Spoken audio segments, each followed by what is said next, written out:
Thug life നമ്മുടെ സ്വന്തം legendary ഡയറക്ടറായിട്ടുള്ള Mani Ratnam, അതുപോലെ ലെജൻഡറി ആക്ടറായിട്ടുള്ള കമൽഹാസൻ കുറേ വർഷങ്ങൾക്ക് ശേഷം ഒരുമിക്കുന്ന സിനിമ.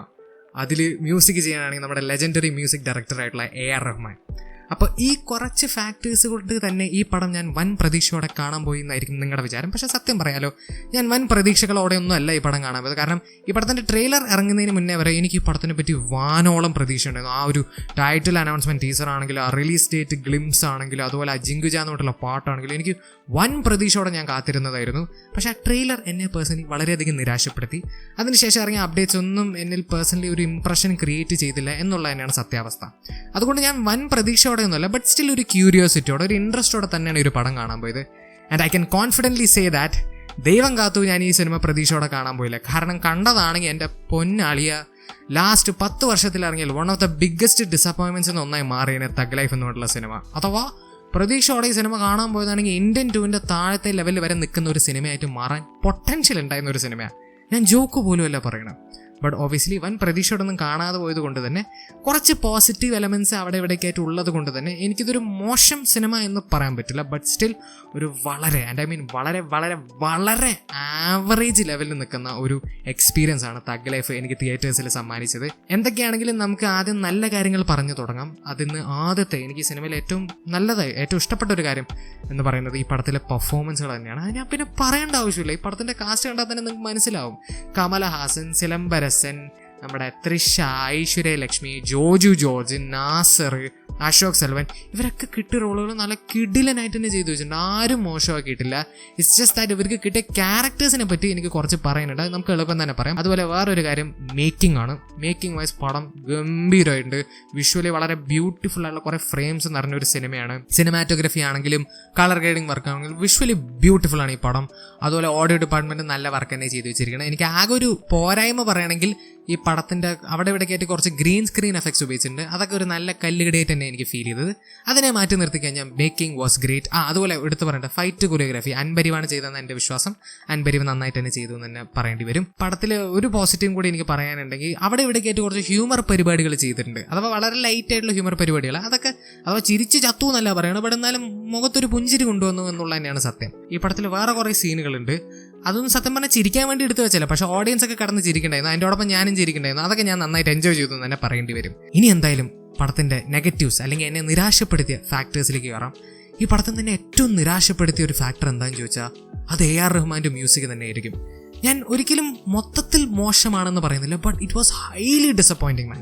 അഥവാ ജിങ്കുജ എന്ന് പറഞ്ഞിട്ടുള്ള പാട്ട് നൈസായിരുന്നു. അതുപോലെ 5 വണ്ണ പൂവേ എന്ന് പറഞ്ഞിട്ടുള്ള ഒരു പാട്ടുണ്ട്, ഒരു ട്രാക്ക് ഉണ്ട്, അത് നല്ല നൈസായിരുന്നു. അതുപോലെ അവിടെ ഇവിടെ കേട്ടൊക്കെ 1-2 ബാക്ക്ഗ്രൗണ്ട് മ്യൂസിക് ട്രാക്കുകളൊക്കെ നല്ല രീതിയിലുള്ള ഇമ്പാക്റ്റ് ക്രിയേറ്റ് ചെയ്തു തന്നെയാണ് സത്യാവസ്ഥ. പക്ഷെ ഒരു ടോട്ടാലിറ്റി എടുത്തു നോക്കുമ്പോൾ ചില ബാക്ക്ഗ്രൗണ്ട് മ്യൂസിക് ഒന്നും ഒരു രീതിയിലുള്ള ഇമ്പാക്റ്റും ക്രിയേറ്റ് ചെയ്തില്ല.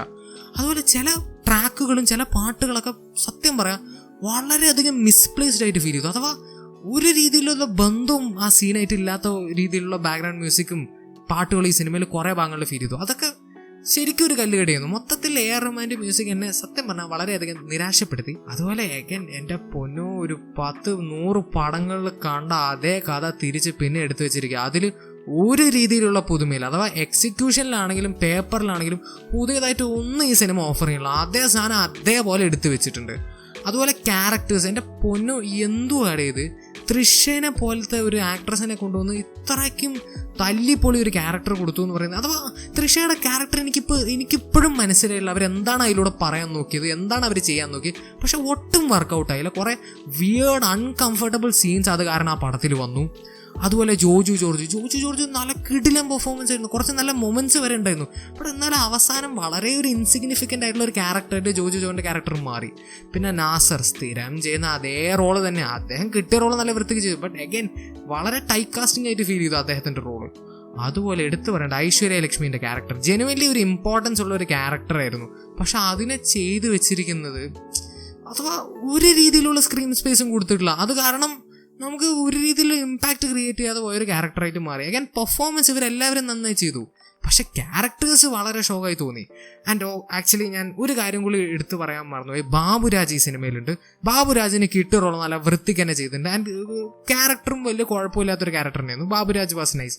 It was nice seeing Baburaj again in screens. അത് സത്യസന്ധമായിട്ട് പറയാം.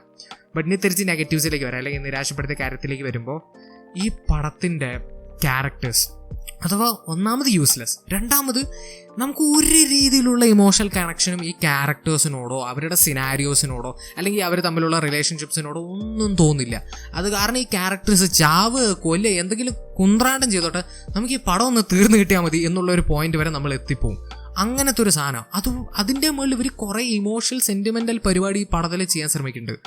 അതിലൊക്കെ ആക്ടേഴ്സൊക്കെ കടന്ന് കിടിലം പെർഫോമൻസ് ആണോ, അതാണ് മ്യൂസിക്കൊക്കെ ഇതൊക്കെ ഉണ്ടെങ്കിൽ പോലും ക്യാരക്ടേഴ്സിനോട് നമുക്കൊരു ഇമോഷണൽ കണക്ഷൻ ഫീൽ ചെയ്യാത്തതുകൊണ്ട് മൊത്തത്തിൽ ഒരു അണ്ണാത്തെ അല്ലെങ്കിൽ ഒരു മാരനിലൊക്കെ കണ്ട പോലത്തെ ഒരു പാസൺ ടൈപ്പ് പരിപാടിയാണ് നമുക്ക് ഇതിൽ ഫീൽ ചെയ്യുക. ഒരു പോയിൻ്റൊക്കെ എത്തിയപ്പോൾ സത്യം പറയാൻ വെറുപ്പിക്കില്ലായിരുന്നു ക്ലൈമാക്സിൻ്റെ അവസാനമൊക്കെ എത്തുമ്പോൾ. അങ്ങനെ മൊത്തത്തിൽ ഒരു ജാതി പടം മാൻ. അഥവാ ഞാൻ ഒരു മിനിമം ക്വാളിറ്റി പ്രതീക്ഷിച്ച് പോയിട്ടോ, അഥവാ മണിരത്നത്തിൻ്റെ മൂവിയല്ലേ എന്തെങ്കിലും ഉണ്ടാവും എന്നുള്ളൊരു പ്രതീക്ഷയോടെ പോയതാണ്. I was still disappointed. അതൊരു വേറൊരു ലെവൽ വർക്ക് തന്നെയാണ് കേട്ടോ.